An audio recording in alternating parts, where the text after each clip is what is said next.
funny how you people always turn into a cop the second we catch you. Officer, I don't pretend to be a cop. I am one. Sure you are.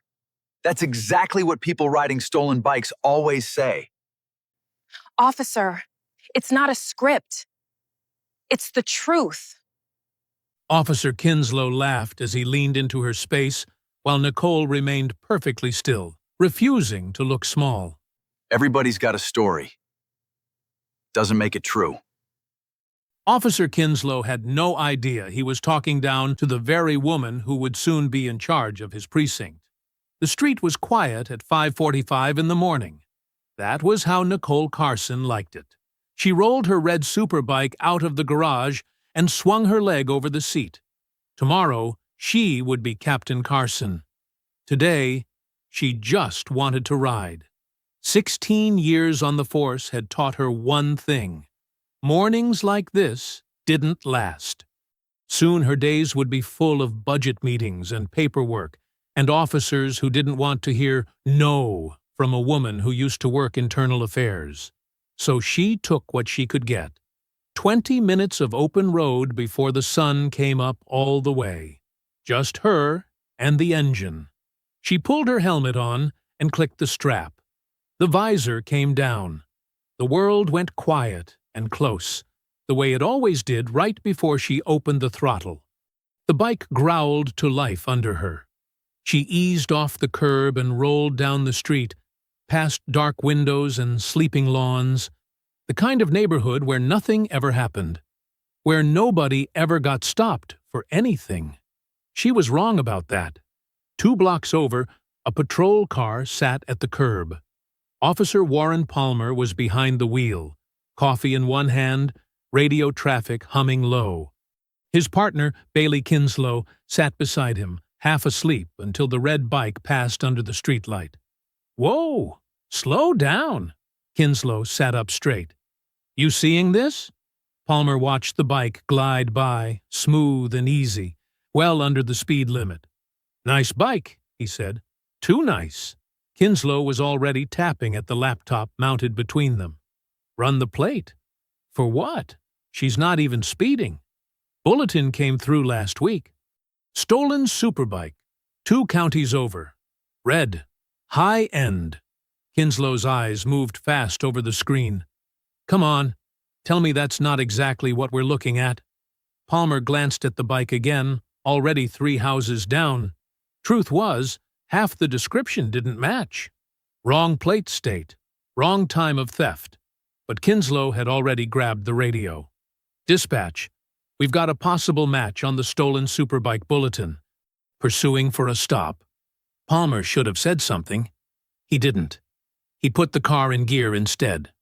Nicole heard the siren chirp behind her before she saw the lights. She checked her mirror. Patrol car, closing fast. She slowed and pulled to the shoulder, calm, easy, the way she'd trained 100 rookies to do it themselves. Hands where they belonged. No sudden moves. She'd been on the other side of this 1,000 times. She cut the engine and waited. Both doors of the patrol car flew open at once. That was the first thing that felt wrong. 2 officers, both moving fast, both with a hand already resting on their holsters before either of them said a word. "Off the bike! Now!" Palmer's voice cracked through the quiet street like a slap. Nicole raised both hands slowly, palms out. "I'm getting off. Take it easy. Hands where I can see them." Kinslow was already circling around her blind side, voice pitched high and tight. "Don't move. They are where you can see them." Nicole kept her voice level, even though her heart had started hammering. She knew this game. Stay calm. Don't give them a reason. I'm a police officer. My ID's in my jacket pocket. Right side.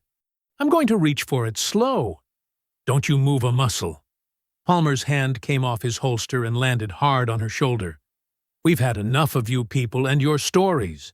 The words hit her harder than his grip did. "You people." Nicole felt something cold settle in her chest, the kind of cold she hadn't felt in years, not since she was a rookie herself. She kept her hands raised anyway, kept her voice steady. "Officer, listen to me. Check my jacket. My badge is right there. This is a mistake." "Yeah, it's a mistake," Kinslow snapped. "Yours?" Down the block, a porch light flicked on. Then another. A curtain moved in a window across the street. Someone's phone came up, already recording. Nicole stood there in the gray morning light, hands raised, badge inches from her fingers, and a world away at the same time, and understood with total clarity that neither of these men was listening. Not to her rank, not to her voice, not to anything but what they'd already decided to see. Palmer grabbed her wrist. "Hands behind your back." Palmer's grip closed around her wrist, like a vice. "Wait!" Nicole kept her voice steady, even as her pulse roared in her ears. "You don't have to do this. Just check my jacket pocket. Right side. My badge is right there. Save it." Palmer wrenched her arm behind her back. Pain shot up through her shoulder. "I'm telling you the truth." Her voice cracked now, some of the calm slipping. "I'm a police officer." "Sure you are." Kinslow grabbed her other arm, twisting it back to meet the first. Metal clicked around her wrists, cold and final. "Funny how you people always turn into a cop the second we catch you. You people. Twice now." Nicole filed it away, the way she'd trained herself to file away everything, even as her knees buckled under Palmer's shove. "Down!" He forced her toward the pavement. "On the ground. Now. There's no need for this. I said down." Her knees hit first, then her hip, then her shoulder as Palmer pushed her the rest of the way. Her helmet cracked against the curb, hard enough that her vision went white for half a second. Gravel bit into her cheek through the open visor. She turned her head, breathing through the sting, and understood one clear thing. The helmet camera was still running. Every second. Recording. "Suspect resisted," Kinslow said into his radio, voice loud enough for the whole street to hear. "We've got her in custody. Stolen Superbike. High value. Matches the bulletin." "I didn't resist anything," Nicole said into the pavement, but nobody was listening now. Palmer's knee pressed into her back, pinning her flat. Somewhere in the scuffle, her jacket had come open. Her badge slid free of the pocket and landed on the asphalt an arm's length away, gold catching the gray morning light. Neither officer noticed. Their eyes were on her, not the ground. Up and down the block, porch lights kept flicking on. Doors opened. A man in a bathrobe stepped onto his lawn, phone already raised. A woman across the street leaned out her window, filming through the screen. Nicole heard the murmurs start, low and disbelieving. "That's insane. They're just tackling her. Is that necessary? She's not even fighting." "I'm getting this. I'm getting all of this." Nicole kept still. Fighting back now would only give them what they wanted. An excuse, a story that made sense to people who'd already decided who she was before she opened her mouth. So she breathed, in and out, waited. Let the camera do what her voice couldn't. "You're making a mistake," she said, quieter now, more to herself than to them. "A very big mistake." "Yeah, keep telling yourself that." Kinslow crouched beside her, patting down her jacket for weapons that weren't there. His hand brushed right past where her badge had been, empty now, and found nothing but keys and a phone. He didn't think to look at the ground. Then, from down the street, another siren. A second patrol car rounded the corner fast, lights spinning, and screeched to a stop a few feet away. Nicole, cheek still pressed to the pavement, watched a pair of boots hit the asphalt and start moving toward them at a run. "What do we got?" The voice was older, rougher, already out of breath from crossing the street so fast. "Stolen bike," Palmer said, still kneeling on her back. "She resisted." The boots stopped. Nicole heard the silence before she understood it. A long, ugly pause, where nobody spoke. "Whose badge is that?" the voice asked, quieter now, and Nicole realized he was looking at the ground beside her, at the gold shield lying there in plain sight. Palmer's knee eased off her back, just slightly. "What?" The man crouched down, close enough now that Nicole could see his boots, his belt, the sergeant's stripes on his sleeve. He picked up the badge, turned it over, read the name. For 1 second, nobody moved. Not Palmer, not Kinslow, not the crowd gathering at the edge of their lawns with phones still raised, still recording, waiting to see what happened next. Then the sergeant looked up, and his face had gone the color of old paper. "Get her up," he said. "Get her up right now." Nobody moved fast enough for him. "I said get her up!" Sergeant Frank Davis's voice cracked across the street like a whip. Palmer scrambled backward, hands raised like he'd touched something hot. Kinslow froze mid-crouch, the handcuff key already halfway out of his pocket. "Sarge, we had a match on the bulletin," she was. "I don't care what you had." Davis was already crouching beside Nicole, badge still clutched in his fist, his other hand hovering over her shoulder like he was afraid to touch her wrong. "Ma'am, I am so sorry. Let me get these cuffs off you." Nicole turned her head, cheek still pressed to the asphalt, and looked up at him. "Sergeant, my name is Nicole Carson." The name landed like a dropped glass. Davis's face went slack. He looked down at the badge in his hand again, like he needed to check it a second time. Then he looked at Palmer and Kinslow, both still standing there, still not understanding, still waiting for someone to tell them this was fine. "Do either of you have any idea who this is?" Davis's voice climbed, shaking now, not with fear, but with something closer to fury. "Do you have any idea what you just did?" "She matched the bulletin," Kinslow started. "She's not a suspect." Davis roared it loud enough that the whole street heard, loud enough that phones up and down the block turned toward him instead. "That's our new captain. You just put the new captain of this precinct face down on the pavement." The words hung in the air like smoke that wouldn't clear. Nicole felt the cuffs click open behind her back. Her wrists throbbed where the metal had bitten in. She pushed herself up slowly, ignoring Davis's hand when he offered it, and got to her feet on her own. Her knee was scraped raw beneath her riding pants. Blood, thin and dark, had already started to soak through. Nobody said anything for a moment. Palmer stared at the ground like it might swallow him. Kinslow's mouth opened and closed twice, no sound coming out either time. Nicole bent down and picked up her own badge before Davis could hand it to her. She wiped the gravel dust off with her thumb, slow and deliberate, and clipped it back onto her belt where it belonged.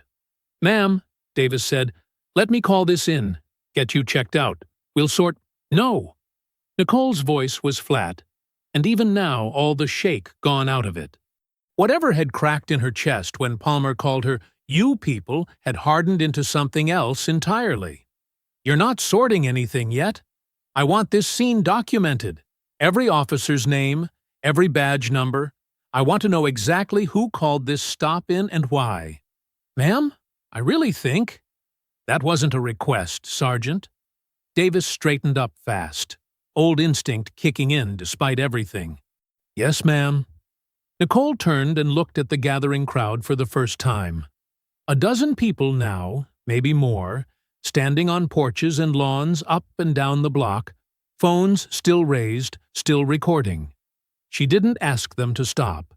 She let them keep filming. Let the whole street see exactly what had just happened to her. Her eyes moved to Palmer. He still hadn't looked up. "Officer," she said, and he flinched at the word like it was a slap. "Look at me." Slowly, he did. "You had my badge on the ground next to my face and you didn't check it," Nicole said. "You had me telling you the truth, and you called it a lie before I even finished the sentence. Remember that." "Because I will." Palmer said nothing. There was nothing to say.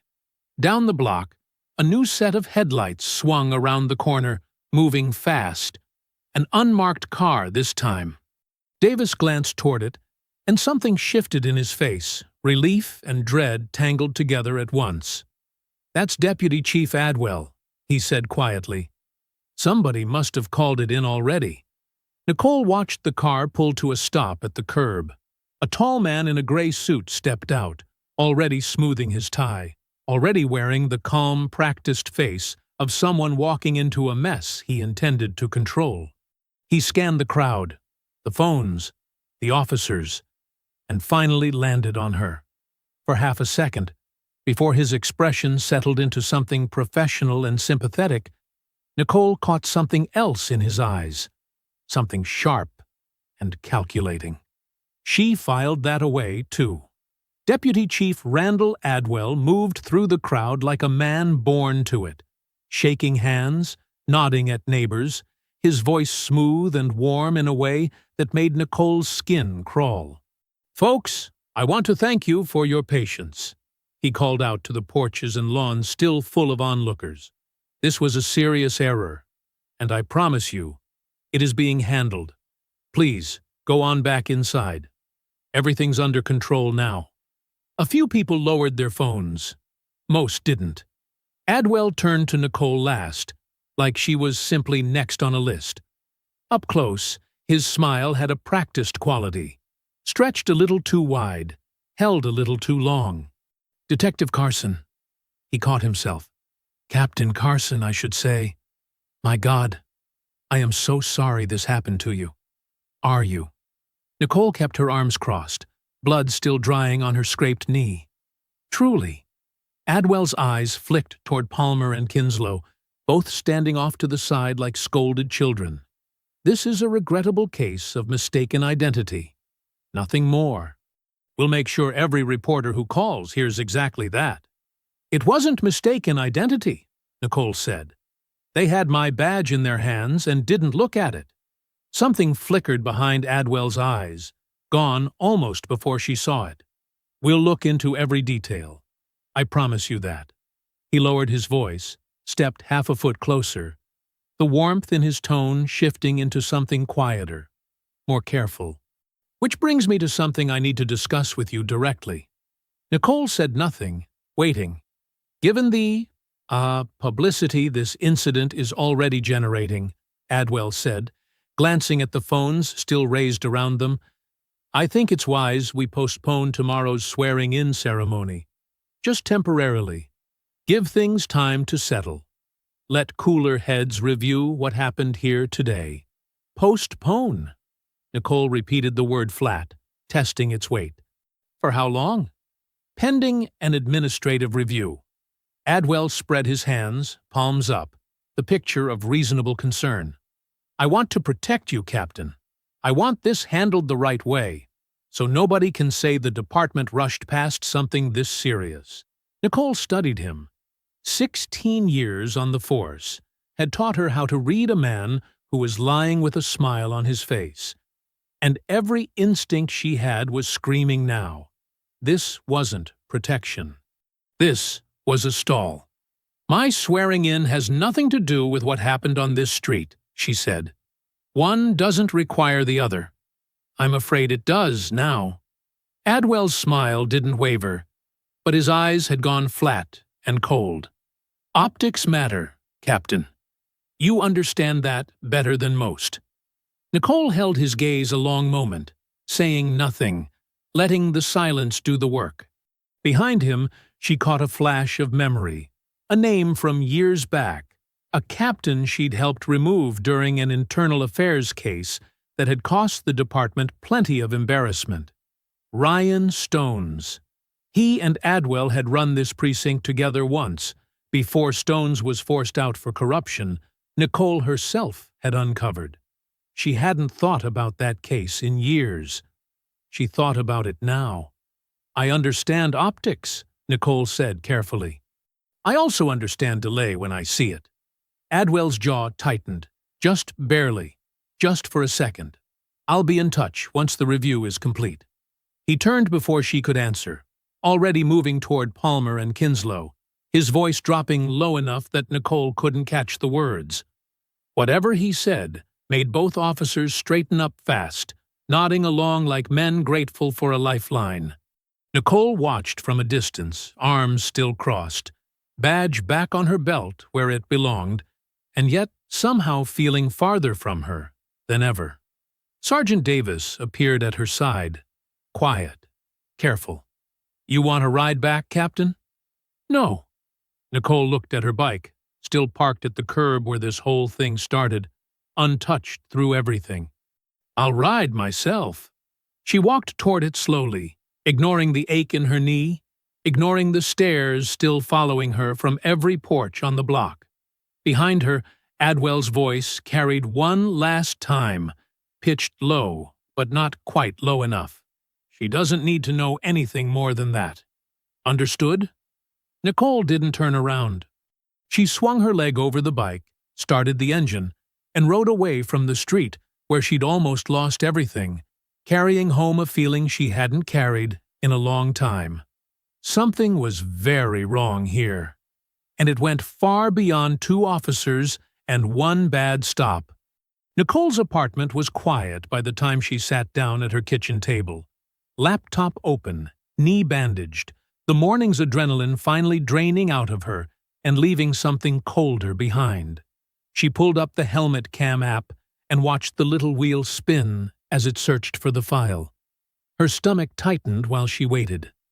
If Adwell's people had gotten to her equipment before she left the scene, if anyone had touched her gear while she was distracted, the footage could already be gone. The wheel stopped. A green check mark appeared. Synced. 5:52 a.m. Nicole let out a breath she hadn't realized she was holding. The footage had backed itself up automatically to her private cloud account the moment she'd gotten within range of her home network, minutes after she left the street, before anyone at the precinct could touch it, before Adwell even knew to try. She watched it once, start to finish. Her own voice, calm at first, then cracking. Palmer's hand closing around her wrist. The word resisted barked into a radio while she lay pinned to the pavement. Davis's boots hitting the asphalt at a run. She watched it a second time, slower, taking notes. Timestamps, badge numbers visible on uniforms. Every second of it evidence now. Evidence that existed whether the department wanted it to or not. When she finished, she copied the file onto a small physical drive and set it inside a drawer she rarely used, tucked beneath old bank statements. She didn't know yet why hiding it felt necessary. She only knew that it did. Across town, in an office still lit long after most of the building had gone dark, Deputy Chief Randall Adwell sat with his phone pressed to his ear. "She doesn't get that badge," he said. "Not on my watch." On the other end, Bruce Galford's voice came through low and unbothered, the voice of a man who'd smoothed over worse messes than this one. "You want me to talk to Palmer and Kinslow?" "I want their story cleaned up," Adwell said. "Resisting arrest. Aggressive behavior. Something that gives us room to slow this whole thing down while the review runs its course." "That's a big ask, Randall. There's already video floating around from half the block." "Then get ahead of it. I don't care how." Adwell's voice sharpened. "You understand what's riding on this, Bruce? If she gets that captaincy, she gets access to things I need kept exactly where they are." A pause on the line, thoughtful. "You mean the audit?" "I mean everything." Adwell pinched the bridge of his nose, tired in a way that had nothing to do with the hour. "Just get it done." He hung up without waiting for a reply and sat alone in the quiet office, staring at a framed photo on his desk. An old one, faded at the edges, 2 men in dress uniforms standing shoulder to shoulder at some long-forgotten ceremony. Ryan Stones stood on the left, grinning, one arm slung around Adwell's shoulders. Adwell looked at it a long moment, then turned it face down on the desk and walked out. Back at her apartment, Nicole sat with a cup of coffee gone cold beside her laptop, thinking about the way Adwell's smile hadn't reached his eyes, thinking about how fast he'd moved to delay her ceremony, how quickly the word optics had come out of his mouth like a shield he kept polished and ready. She thought about Ryan Stone's, too. A name she hadn't spoken aloud in years, a case she'd closed and filed and moved past. Adwell had known him, worked with him, and Adwell, of all people, had been the one standing on that street this morning telling her to slow down and wait. Coincidences didn't usually feel that heavy. She was still officially on leave tomorrow, still technically told to stay home while the review ran its course. She thought about that instruction for exactly as long as it took to finish her coffee. Then she stood, rinsed the cup, and set her badge on the counter where she'd see it first thing in the morning. Whatever this was, she wasn't going to sit at home and wait for someone else to decide how it ended. She was going back to the precinct tomorrow. Review or no review. The precinct went quiet the second Nicole walked through the doors. Conversations dropped mid-sentence. Officers she'd known for years suddenly found paperwork fascinating. Eyes down, shoulders turned just enough to avoid meeting hers. By now, everyone had seen the video. Some version of it anyway, clipped and shared and argued about online since the night before. A young officer at the front desk cleared his throat. "Captain Carson, Deputy Chief Adwell left instructions. You're on administrative desk duty pending the review. No field assignments." "I'm aware," Nicole said. "I'm not here for a field assignment." She walked past him before he could ask what she was there for. Desk duty meant a small office near the records department, a phone that barely rang, and a stack of old case files nobody else wanted to touch. It also meant, Nicole realized within the first hour, that her building access badge still worked everywhere except the evidence server itself. Adwell had been thorough about the wrong things. He'd blocked her from the footage. He hadn't thought to block her from anything else. She found Molly Nash in the records room a little before noon, sorting through a cart of files with the tired efficiency of someone who'd done it 10,000 times before. "Molly." Nicole kept her voice low, glancing once toward the hallway. "I need a favor. Off the books." Molly looked up, and something passed across her face. Recognition, maybe worry. She'd worked with Nicole years ago, back when Nicole still carried a detective's badge instead of a captain's, and Molly had never forgotten how she'd been treated. Like a person. Like someone whose work mattered. "I heard what happened to you," Molly said quietly. "Everybody's heard. Then you know why I'm asking." Nicole kept her eyes steady on her. "I need stop and search records. Motorcycles specifically. Citywide, if you can pull it, but especially anything near where I was stopped yesterday." Molly's brow furrowed. "That's a broad request." "I know. You want me to flag it under your name?" "No." Nicole shook her head once, firm. "I don't want your name on it either, if you can manage that. I just need to see the pattern, if there is one." Molly studied her for a long moment, weighing something behind her eyes. Then she nodded, slow and certain. "Give me until tonight, after everyone's gone home." Nicole returned to her small office and spent the rest of the day pretending to read old case files while her mind circled the same questions over and over. Why had Adwell moved so fast to delay her ceremony? Why his face had changed the moment she mentioned optics? Why a man she barely knew was suddenly so invested in keeping her out of the captain's chair? At 7:30, long after most of the building had emptied out, she found Molly waiting in the records room with 2 cups of bad coffee and a laptop open on the table between them. "Okay." Molly turned the screen toward her. "Look at this." Nicole leaned in. Rows of data filled the screen, stop locations plotted against a city map, small red dots clustering thick in some neighborhoods and almost absent in others. "Motorcycle stops," Molly said, tracing a finger along the densest cluster. "Concentrated almost entirely in 3 neighborhoods. All of them lower income.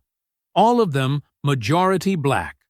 She tapped a fourth cluster, smaller, but unmistakable. This one's yours. Where you got pulled over. Nicole stared at the pattern, feeling something cold settle low in her stomach. This wasn't random. This wasn't one bad stop by two overeager officers. How far back does this go? She asked. 3 years, at least. Maybe longer. I'd need more time to pull older records. Nicole sat back slowly, the pieces shifting in her mind, rearranging into something larger and uglier than a single wrongful arrest. Somebody had built this pattern on purpose. Somebody had let it run for years. Keep pulling, she said quietly. Whatever you can get. Don't flag any of it. Molly nodded, already reaching for her laptop again. Nicole gathered the printed pages, folded them carefully, and slid them into her bag beside the drive that already held her helmet cam footage. 2 pieces now, both hidden, both waiting. She had a feeling she was going to need a lot more before this was over. 2 days later, a summons landed on Nicole's desk. A meeting room, 10 o'clock. No explanation given. She walked in to find Bruce Galford already seated at the head of the table, a leather folder open in front of him, Palmer and Kinslow flanking him on either side like men waiting for a verdict they already knew. Captain Carson. Galford didn't stand. Thank you for coming.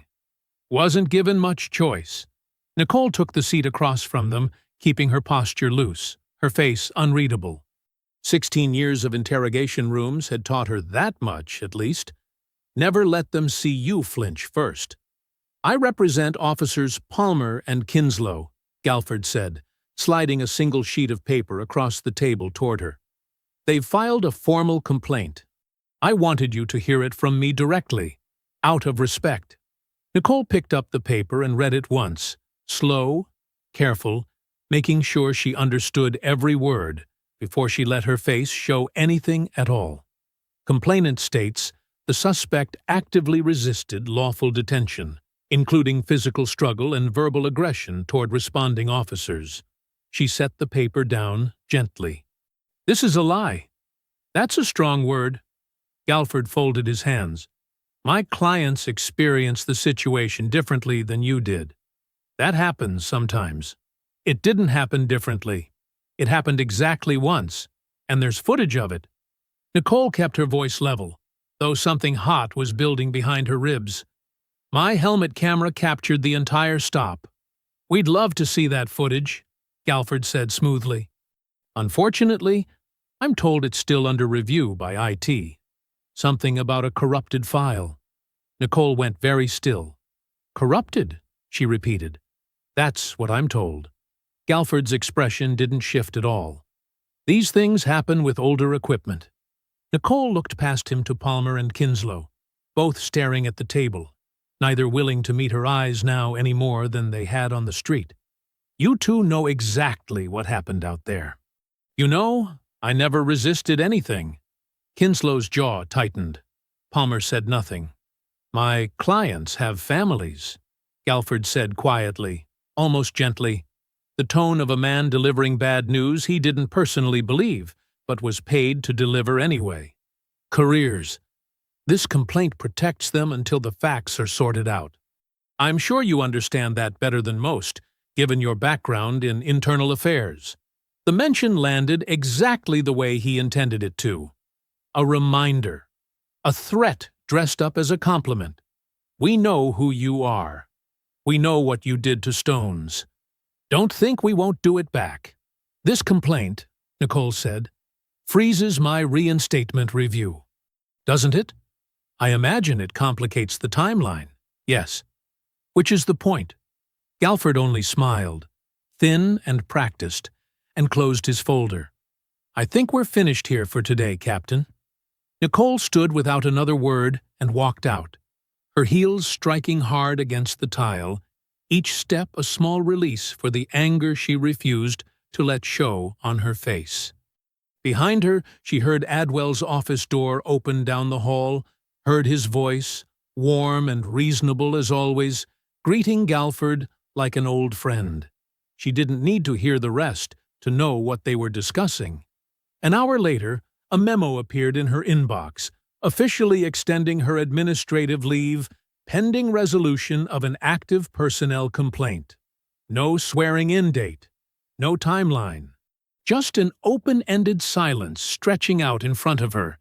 Exactly the kind of stall Adwell had promised wouldn't happen. Nicole read the memo twice, then closed her laptop and sat with her hands folded on the desk, forcing herself to breathe slow and even until the anger settled into something colder and more useful. They'd corrupted the footage, or claimed to. Either way, the official copy was gone, buried somewhere behind a wall of technical excuses that would take weeks to untangle, if it ever got untangled at all. But they didn't know about the backup drive sitting in her kitchen drawer. They didn't know about Molly, or the stop data pattern spreading wider every day. Red dots clustering thick over 3 neighborhoods that had nothing in common except who lived there. Nicole gathered her things and walked out through the bullpen, past Palmer and Kinslow standing near the coffee station, both of them going quiet the moment she passed, both of them looking anywhere but at her. She didn't say a word to either of them. She didn't need to. Not yet.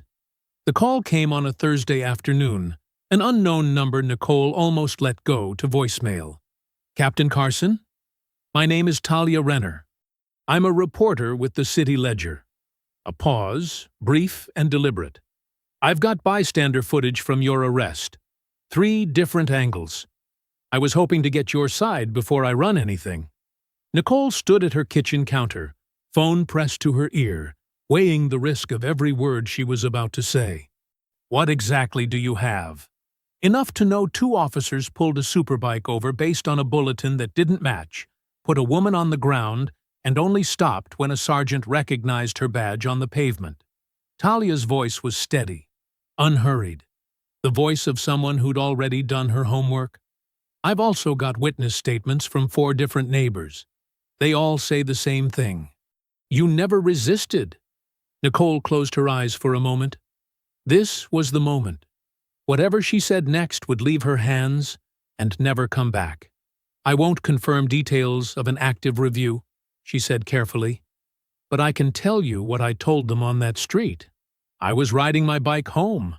I identified myself immediately. I was restrained anyway. That matches everything I've got. A pause. Off the record, is there more to this than one bad stop? Nicole thought of the red dots on Molly's map, clustered thick over 3 neighborhoods. Thought of the corrupted footage, the counter-complaint, the way Adwell's face had gone flat and cold the moment optics came up. She wasn't ready to hand any of that over yet. Not until she understood who else might get hurt by it. Not until Molly was protected. I have nothing further to add right now, she said. Understood. Talia didn't push. I'm running the story tomorrow morning regardless. I wanted you to have the chance to be part of it.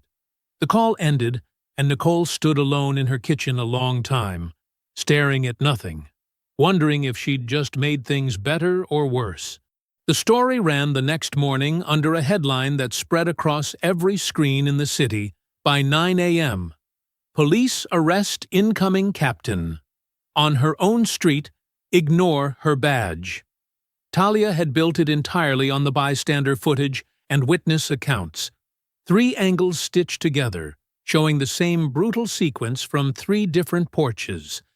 Nicole's own voice, calm and clear beneath Palmer's shouting, repeating the same simple truth over and over. I'm a police officer. Check my jacket. By noon, the video had 1 million views. By evening, it had 4. Nicole watched it happen from her apartment, phone buzzing constantly with messages from people she hadn't spoken to in years. Watched clips of her own arrest get replayed on morning shows and late-night panels. Strangers arguing about her face on screens across the country. Then, that evening, Commissioner Odette Homer appeared on the local news, standing at a podium outside City Hall, her expression carefully controlled but her words unmistakably sharp. "I've reviewed the footage that's circulated publicly," Homer said. "I've spoken with Deputy Chief Adwell directly. I expect a full accounting of what happened on that street, and I expect it soon. The department owes Captain Carson and this city a real explanation, not a delay." Nicole sat forward on her couch, something loosening in her chest for the first time in days. It wasn't victory. Not yet. But it was pressure. Real pressure. Aimed squarely at the man who'd been stalling her every step of the way. Across town, in his office, Adwell watched the same broadcast with his jaw set tight. He picked up his phone before Homer had even finished speaking. "Bruce, turn on the news." "Already watching it," Galford said. "She's going to force a hearing." Adwell's voice was low, controlled, but Nicole would have recognized the same cold edge underneath it that she'd caught on the street 2 mornings before. "We need Carson discredited before that happens. Not after. Before." "I'm working on it," Galford said. "Work faster." Adwell hung up and sat alone in the dark office, staring at the muted television, Homer's face frozen mid-sentence on the screen.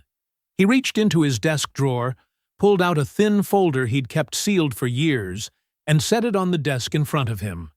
Nicole Carson's old internal affairs file, the one that had ended Ryan Stone's career.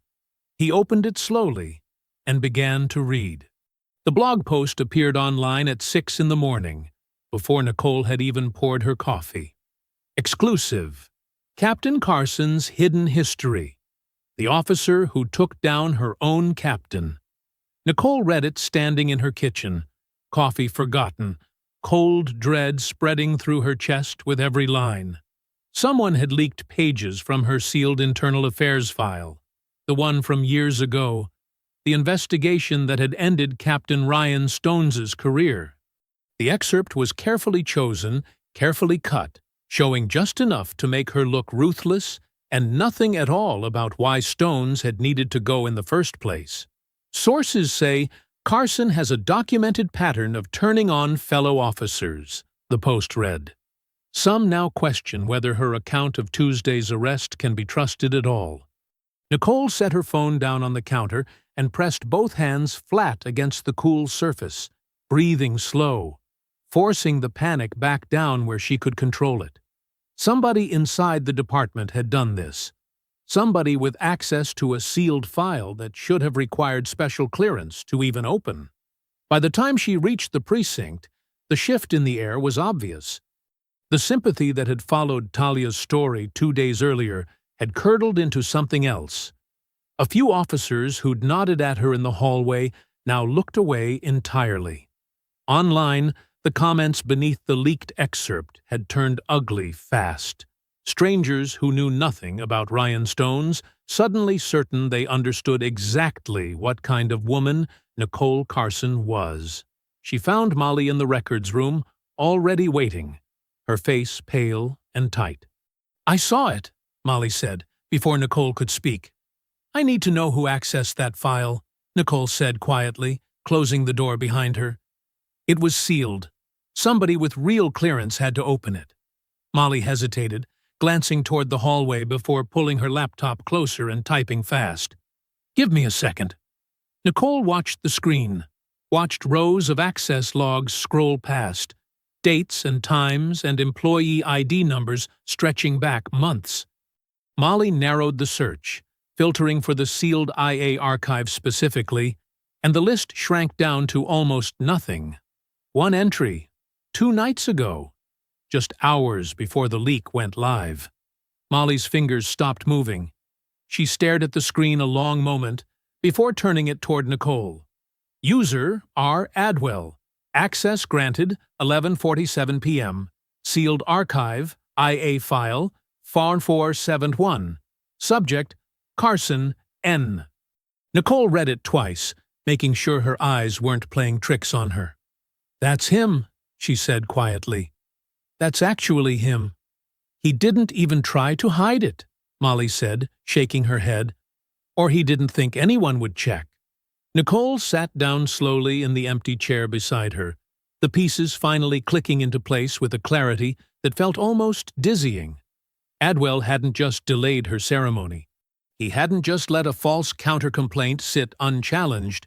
He had gone into a sealed file himself, pulled out the one thing guaranteed to turn public opinion against her, and handed it to whoever ran that blog. All within 48 hours of Homer demanding answers on live television. This wasn't a man managing a scandal anymore. This was a man fighting for something much bigger than his own reputation. Why? Nicole murmured, half to herself. Why does he care this much about keeping me out of that chair? Molly didn't have an answer, but she didn't need to. Nicole already had a name circling in the back of her mind. One she'd been trying not to think too hard about since the morning Adwell first appeared on that street. Ryan Stones. The two men had run this precinct together once, side by side, before Nicole's own investigation forced Stones out for corruption he'd spent years hiding. She'd assumed that history was old news, buried and finished. Now it felt like the opening page of something much longer. Something that hadn't finished at all. "Save this," Nicole said, nodding at the access log on the screen. "Screenshot it. Copy the timestamp. Don't let it live only on the department server, where he can make it disappear the same way he made my footage disappear." Molly was already moving, hands fast over the keyboard, saving copies to a drive of her own this time. Nicole stood and walked to the window, looking out over the parking lot below, watching officers come and go like nothing had changed at all. Somewhere in this building, Adwell was probably smiling right now, certain the leak had done exactly what he wanted. He didn't know yet that he'd made a mistake. He'd left a fingerprint. And now, Nicole had it. The next morning, Nicole submitted a formal request for the official helmet cam file. The one tied to her original arrest report, the one Galford had claimed was under review a week earlier. She wanted it on record. Wanted a paper trail showing exactly when she asked and exactly what answer she got. The response came back within the hour, short and clinical. File unrecoverable. Server corruption detected. IT investigating cause. Nicole read it twice at her desk, feeling something settle into place that wasn't quite anger and wasn't quite surprise. She checked the timestamp on the corruption report. 2 nights ago. The same night, Adwell's credentials had opened her sealed IA file.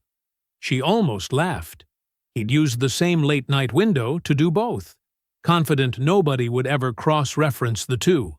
She kept her face perfectly calm as she typed a short reply, thanking IT for the update, then closed her laptop and walked down to the records room, where Molly was waiting with 2 coffees and a look that said she already knew what Nicole had found. "Corrupted the same night he pulled your file," Molly said, before Nicole even sat down. Same night. Nicole allowed herself a small, tight smile, the first real one in days. "He doesn't know we already have a copy. You want me to log this pattern too?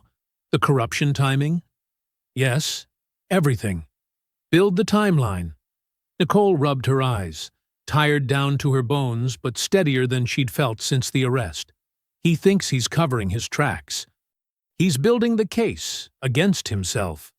They worked for another hour, cross-referencing server logs against Adwell's known schedule, confirming what neither of them said aloud, but both now understood completely. This wasn't improvisation. This was a man who'd done this kind of thing before, who knew exactly which systems to touch and exactly how to touch them quietly. Then Molly pulled up the stop data pattern again, the one she'd been slowly expanding for over a week, and turned the screen toward Nicole with a different kind of urgency in her face. "I found something else," she said. "I wasn't looking for it. It just kept showing up." Nicole leaned in. Molly had layered a new set of records over the old map. Department overtime logs cross-referenced against the same 3 neighborhoods where motorcycle stops clustered thickest. Officers working these specific patrol zones, Molly said, tracing the pattern with her finger, get flagged for overtime bonuses tied to high-value vehicle recovery. Motorcycles, mostly. Expensive ones. She scrolled further. And look where the impounded bikes end up. A vendor name appeared on the screen. Nicole read it once, then read it again, slower, making sure she understood exactly what she was looking at. Cross-county towing and recovery. Co-owned. R. Adwell. Family. D. Nash. Nicole's stomach dropped. Family. His brother-in-law, Molly said. I checked the business filings twice, to be sure. Nicole sat back slowly in her chair, the full shape of it finally coming into view. Uglier and larger than anything she'd imagined even an hour ago. This had never been only about her ceremony, or a leaked file, or a bad stop on a quiet street. Officers were targeting motorcycles in poor, majority-black neighborhoods because impounding them meant overtime bonuses for the officers and a steady stream of profit for a towing company, Adwell's own family half-owned. Her arrest hadn't been an accident. It had been an unlucky coincidence, one honest citizen caught in a scheme built to run quietly for years without anyone important ever asking questions. And she was about to become captain. Which meant, in a matter of weeks, she'd have direct oversight of a scheduled department audit.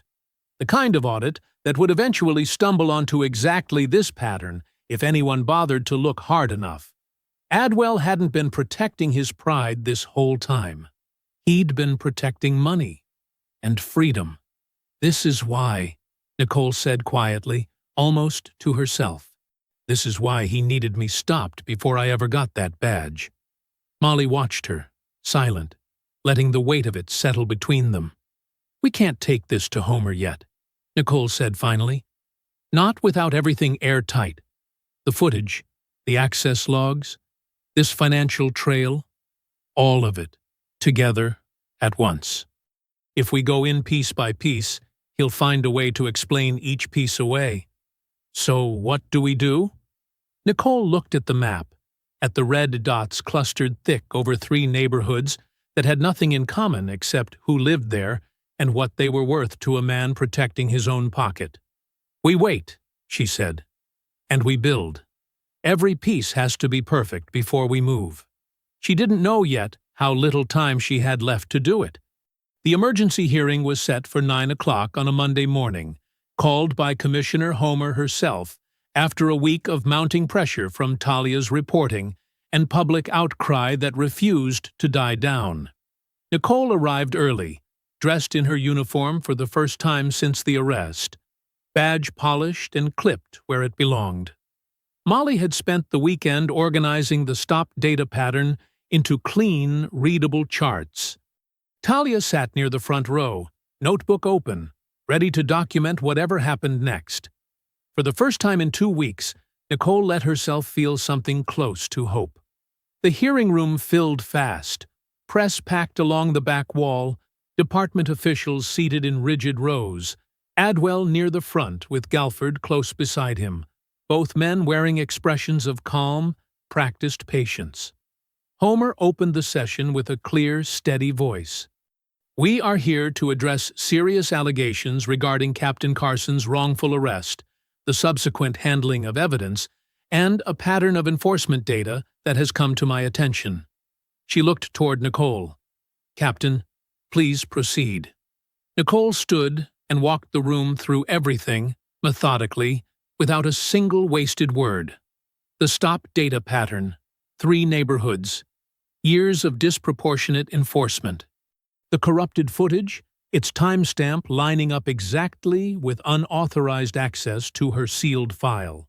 She stopped short of the towing company, holding that piece back deliberately, unwilling to reveal her strongest card until she was certain the room was ready to hear it.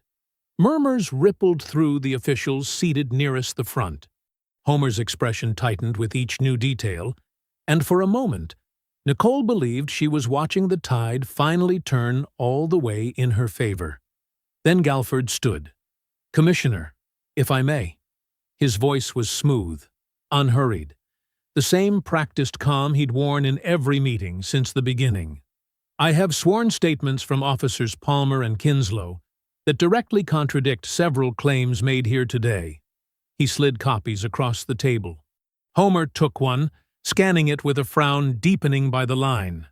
According to these statements, Galford continued, Captain Carson physically resisted detainment during the initial stop, struggling against officers before her identity was confirmed. This account was given voluntarily, under oath, weeks ago. That's a lie, Nicole said, sharper than she intended. There's footage. Footage the department itself has confirmed is corrupted and unrecoverable, Galford said smoothly, which leaves us, unfortunately, with only competing testimony. 2 sworn officers against 1. The room shifted. Nicole watched it happen in real time, watched sympathetic faces cloud over with doubt, watched Homer's careful composure crack just slightly at the edges. She hadn't shown her backup footage yet. Hadn't wanted to reveal it until every piece of the larger case was ready to move together. Now, with Galford's fabricated statements sitting fresh on the table, that hesitation felt like it might cost her everything. Commissioner, Nicole said, I have a private copy of that footage. I can provide it? A private copy raises its own questions of authenticity, Captain. Galford cut in gently, almost sympathetic, twisting the knife with practiced ease. Chain of custody matters. I'm sure you understand that better than most, given your background. Homer sat back, visibly caught between 2 impossible positions. A viral video that had already convicted 2 officers in public opinion, and sworn testimony that now directly contradicted the woman standing in front of her. Political pressure from every direction, pulling tight around her at once. Given the conflicting accounts, Homer said slowly, each word clearly costing her something, I have no choice but to suspend Captain Carson's reinstatement pending a full independent review, effective immediately. The room went silent. Commissioner, Nicole started. I'm sorry, Captain. Homer's eyes held real regret, but her voice didn't waver. Badge and precinct access, please. Nicole stood there a long moment, the room blurring slightly at the edges, before she reached down and unclipped her badge for the second time in 2 weeks. She set it on the table in front of Homer, hands steady even though nothing inside her felt steady at all. Across the room, Adwell's face remained perfectly composed, but Nicole caught the faintest curve at the corner of his mouth before he looked away. By that afternoon, word had already spread that Adwell intended to recommend an interim captain of his own choosing. Someone loyal. Someone who wouldn't ask questions about audits or towing companies or sealed files opened in the middle of the night. Nicole drove home in silence, badge gone, career suspended, humiliated publicly for the second time in 2 weeks. That night, she sat alone at her kitchen table and pulled the encrypted drive from its drawer, the one holding the untouched footage, the financial records, everything Molly had helped her build in secret. They'd taken her badge.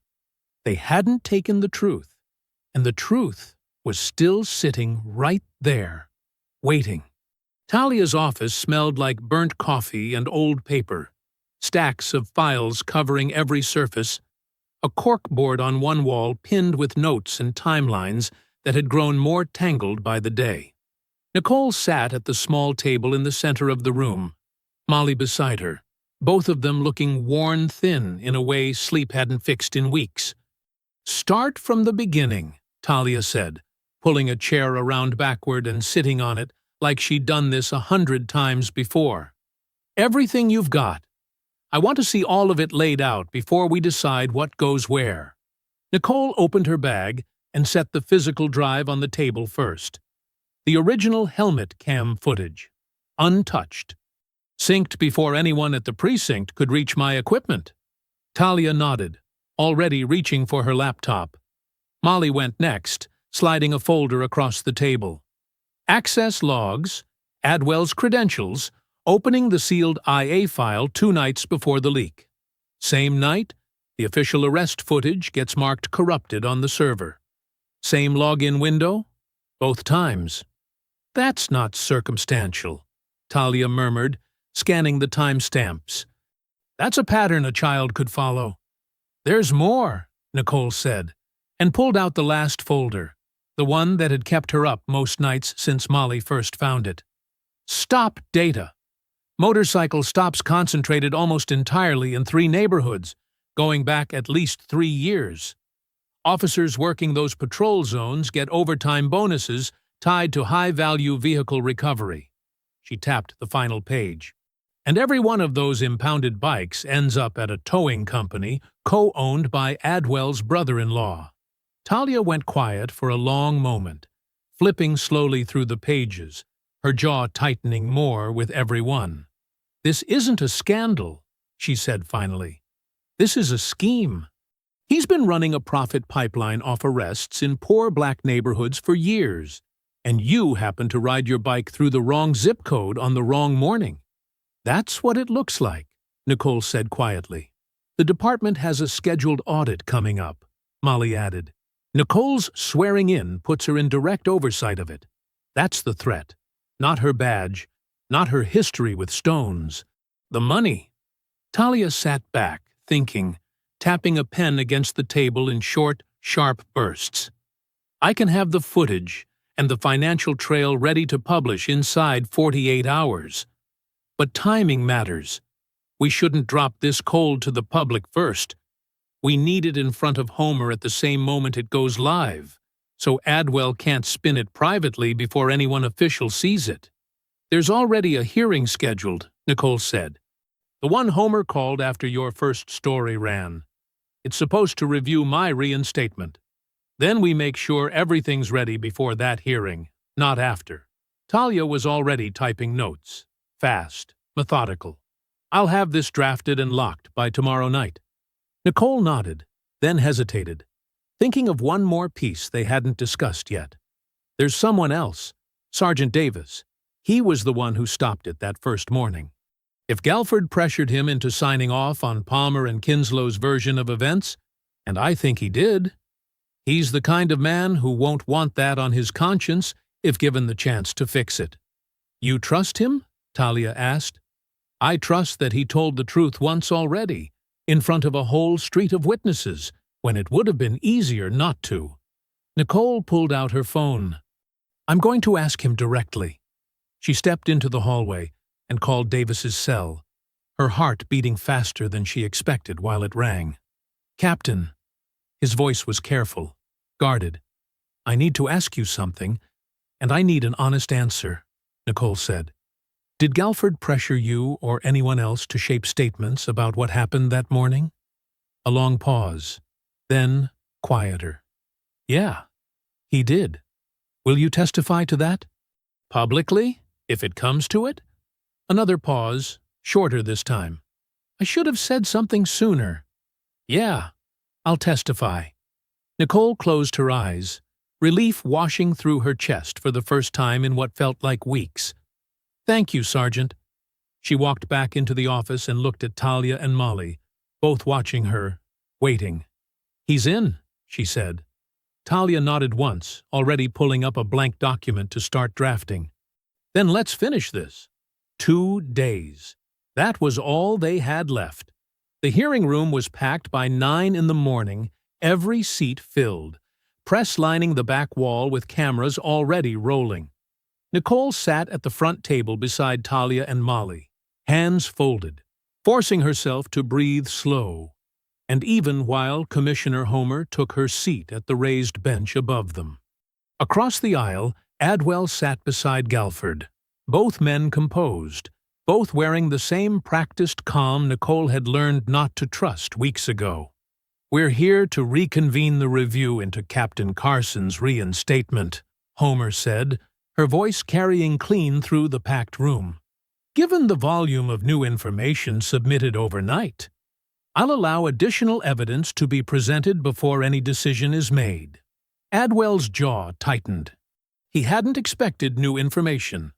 Nicole caught the flicker of it and held it close, a small satisfaction she didn't let show on her face. Talia stood first. "Commissioner, with your permission, I'd like to play the original helmet cam footage from Captain Carson's arrest. The unedited version, recovered before it was reported corrupted on the department server." Murmurs rippled through the room. Homer nodded once. "Proceed." The footage filled the screen mounted above the bench. Nicole's own voice, steady at first, then breaking. "I'm a police officer. Check my jacket." Palmer's hand closing around her wrist, her cheek against the pavement, Davis's boots hitting the asphalt at a run. Nobody in the room spoke while it played. When it ended, the silence held a beat longer, heavy and complete. Nicole stood next. Her hands didn't shake anymore. "Commissioner, this arrest wasn't an isolated mistake. It was one piece of a much larger pattern."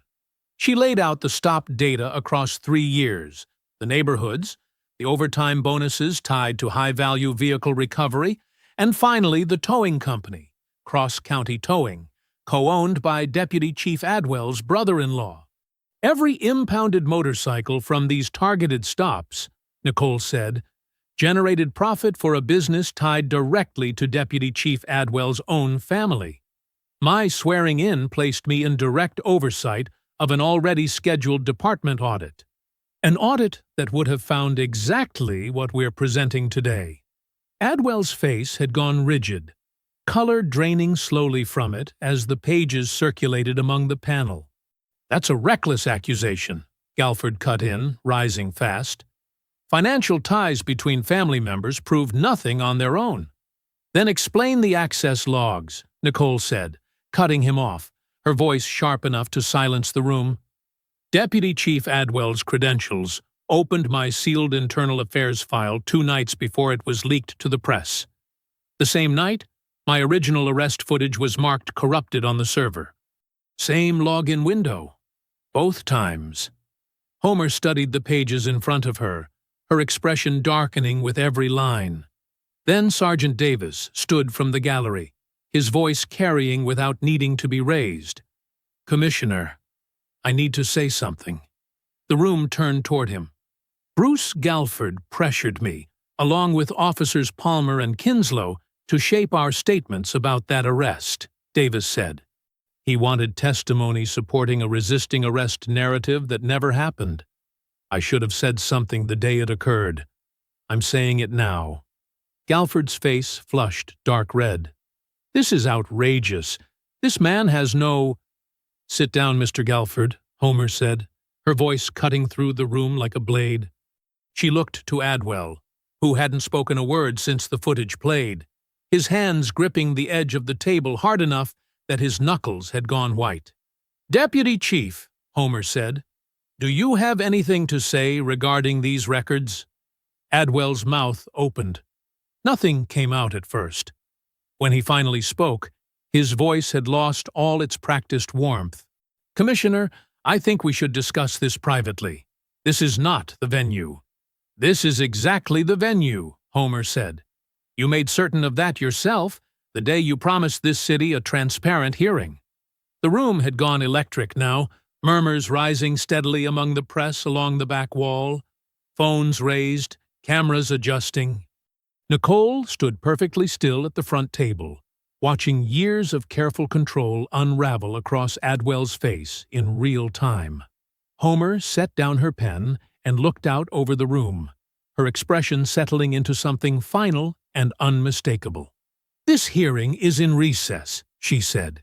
"Deputy Chief Adwell, you will remain in this building.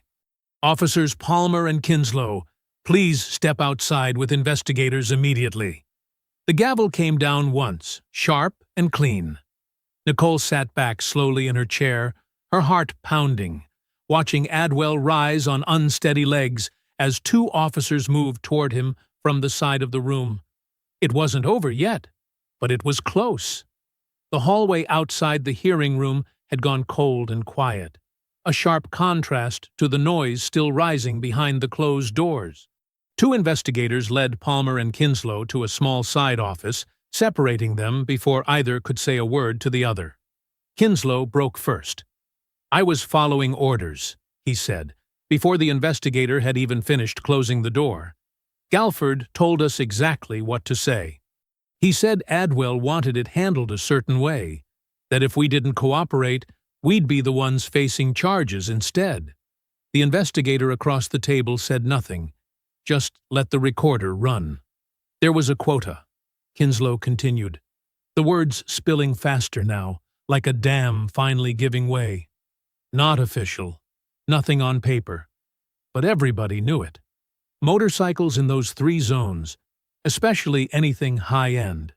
Stop them, find a reason, get the bike impounded. More stops meant more overtime. Adwell's people made sure of that. Did you know Captain Carson was riding through that neighborhood that morning?" "No." Kinslow's voice cracked. "We saw a bike that matched a description close enough. We didn't check hard enough because we didn't want to." "That's the truth." Down the hall, in a separate room, Palmer gave a nearly identical account, word for word in places, confirming the quota, confirming Galford's coaching, confirming that Adwell himself had personally reviewed and approved the counter-complaint language before it was ever filed. By the time the hearing reconvened 40 minutes later, Homer held both signed statements in her hand. The room was even more packed than before, word having spread through the building fast. Nicole sat at the front table again, watching Adwell's face as Homer read the statements aloud, watching each word land against him like a blow he had no way to block anymore. "Officers Palmer and Kinslow have confirmed," Homer said, "that they were directed to target motorcycles matching specific descriptions in these 3 neighborhoods as part of an informal quota tied to overtime incentives connected to impound revenue. They further confirmed that Deputy Chief Adwell's own legal representative coached false testimony regarding Captain Carson's arrest, with Deputy Chief Adwell's direct knowledge and approval." A wave of sound moved through the gallery, gasps and low murmurs, cameras clicking rapid-fire along the back wall. Adwell rose halfway from his seat. "Commissioner, I'd like the opportunity to—" "You've had every opportunity, Deputy Chief." Homer's voice didn't rise, didn't need to. It carried anyway, flat and final. "Given the evidence presented today, financial records, access logs, sworn testimony, and now corroborating statements from 2 of your own officers, I am relieving you of your position, effective immediately, pending full criminal review." 2 officers stepped forward from the side of the room, the same 2 who'd been waiting quietly since the recess. Adwell looked at them, then at Nicole, something desperate and furious flickering across his face for one last moment before it collapsed into something smaller. Defeated. "This is a witch hunt," he said, voice rough, aimed at no one and everyone at once. "Everything I did to protect this department? You did it to protect a towing contract owned by your own family," Nicole said quietly, not bothering to stand. "Don't dress it up as something noble now." Adwell said nothing more. He let the officers take his arms, let them walk him past the gallery, past the reporters, past Nicole's table without meeting her eyes even once. The cuffs clicked shut in the same hallway where he'd once told her, smiling, that her ceremony would simply be postponed for her own protection. Galford wasn't arrested, not that day, but Homer referred him immediately for disciplinary review and possible disbarment, his fabricated testimony now a matter of public record that would follow him regardless of what came next. He gathered his folder in silence and left through a side door.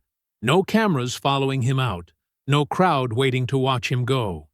Nicole watched it all from her seat, feeling something loosen in her chest that had been wound tight for weeks. It wasn't triumph, not exactly. It was closer to relief, heavy and exhausting, the kind that came only after holding your breath far longer than any person should have to. Homer turned to her from the bench. the room still buzzing around them, and something in her expression softened for the first time all morning. "Captain Carson," she said, "please remain after the room clears. We have something to finish." Nicole nodded once, and for the first time in weeks, allowed herself to believe it was finally almost over. The room emptied slowly, reporters filing out in loose clusters, still murmuring to each other, still typing notes into their phones. Talia lingered near the back, giving Nicole a small nod before she left. Molly stayed a moment longer, catching Nicole's eye across the room, a quiet smile passing between them before she too stepped out into the hallway.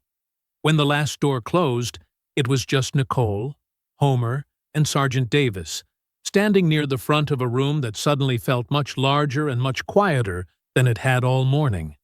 Homer came down from the bench and crossed the floor toward her, no longer speaking in the careful, measured tone she'd used for the hearing. Just tired, and human, and something close to sorry. "I owe you an apology," Homer said. "The system I'm supposed to run let you down twice. Once on that street, and once in this room, when Galford's fabricated statement forced my hand, and I had no choice but to suspend you." "You didn't have the truth yet," Nicole said. "You have it now." "I do."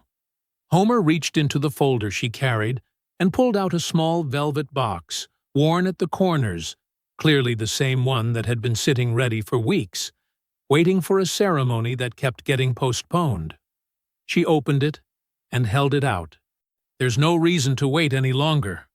Inside sat a captain's badge, gold and heavy, catching the overhead light the same way Nicole's own had caught the morning sun on the pavement weeks earlier. Nicole took it slowly, turning it once in her palm before pinning it to her jacket herself, her hands steady now in a way they hadn't been in a long time. "Congratulations, Captain Carson," Homer said, "effective immediately. No further review. No further delay." Davis stepped forward and extended his hand, something like real pride showing on his face for the first time since that morning on the street. "It's an honor, Captain." Nicole shook his hand firmly. "You did the right thing, Sergeant, more than once. I won't forget it." "Neither will I," Davis said quietly. "What almost happened out there?" Nicole walked out of the hearing room a few minutes later, badge catching the hallway light with every step. Near the exit, she passed Palmer and Kinslow, both seated on a bench outside a side office, waiting for investigators to finish processing their statements, facing their own reckoning now for what they'd done and what they'd been coached to say afterward. Neither man spoke as she passed. Neither man looked up. She didn't slow down for them. There was nothing left to say that the last few weeks hadn't already said clearly enough. Outside, the afternoon sun had burned off the last of the morning clouds.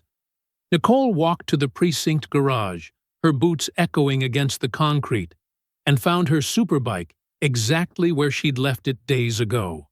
Red paint still catching light, the same way it had on the morning this all began.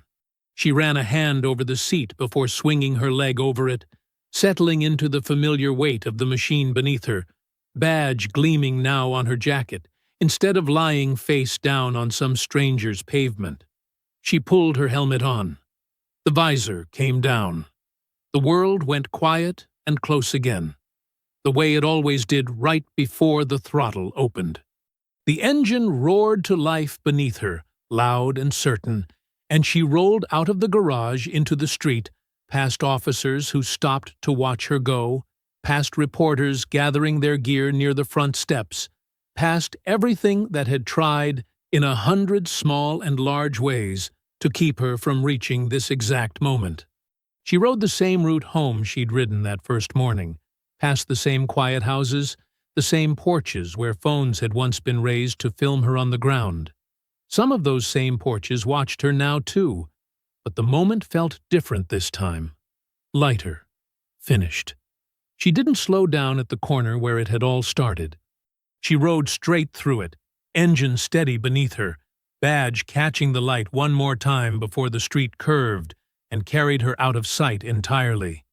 Somewhere behind her, the precinct kept turning, kept processing statements, kept sorting through the wreckage Adwell had left in his wake. None of it needed her right now. For the first time in weeks, Nicole Carson simply rode. If you enjoyed the story, leave a like to support my channel, and subscribe so that you do not miss out on the next one. On the screen, I have picked 2 special stories just for you. Have a wonderful day.